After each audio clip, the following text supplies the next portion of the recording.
If stretching and foam rolling and doing things like yoga is not fixing your mobility, then this video is going to be for you today. Today I want to break down exactly what stretching, foam rolling, more passive modalities are doing for us from a mobility sense, how it might be helping us, how it may not be helping us.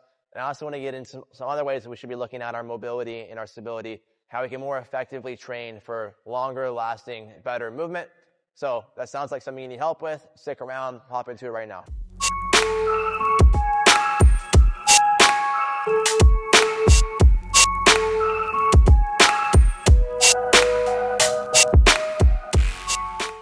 So one of the most common questions I get is in regards to whether or not I should be stretching to improve mobility. Should I stretch before exercise? Should I stretch after? Should I have some sort of stretching routine, foam rolling routine, a massage gun, etc.? So putting things in context, I don't think stretching is bad. I don't think it's also going to be giving us the results that we want as it's most commonly applied.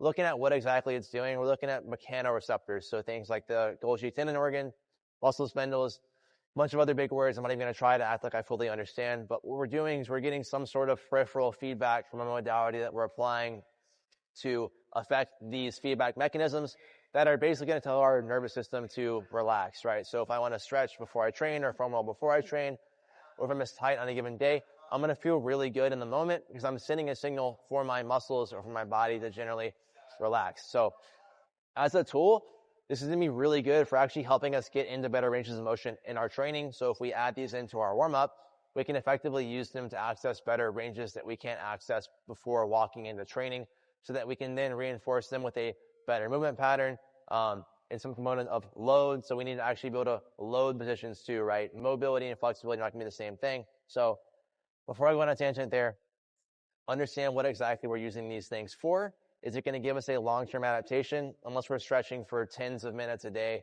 probably not. So use this as a tool to get into better positions, and then let's make sure that we're actually going to reinforce those positions.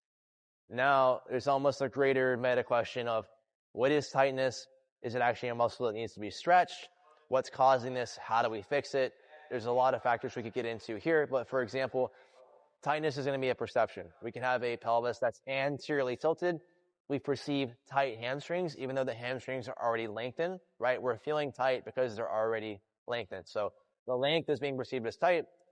Us stretching the hamstrings is probably not going to provide any beneficial result in that instance, right? So how would we correct that? Well, probably teaching better relationship at the pelvis, getting to more neutral positions where we can train the hamstrings more effectively. So one, improving awareness, getting better positional stability, getting better positional strength. Those are things that are going to probably improve that perception we have of our hamstrings that's causing them to feel tight. So getting into that, we'll understand that we're going to need some component of actual loading to create lasting changes there where we're not perceiving those things as tight anymore. To put this in context, it doesn't mean that we need to load the hell out of something to improve our mobility or stability or get rid of the perception of tightness.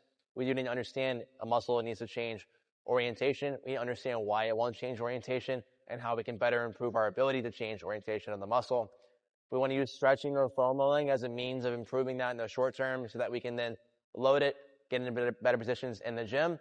Probably going to get a lot of value out of that, right? If we only do passive modalities and we don't add in some component of load or nervous system reinforcement to improve better patterns that are causing the tightness, then we're probably not going to get long-term mobility, stability, movement results, right? So understanding we can use these tools to get into better positions. We just need to make sure that we have some component of load that's going to help us better reinforce patterns and decrease our tightness or our movement inequalities that we have. So if you've been struggling with your movement, you feel tight, you've been trying stretching, foam rolling, etc., and it's not helping you, put some of these things into context, see if any of these points help you.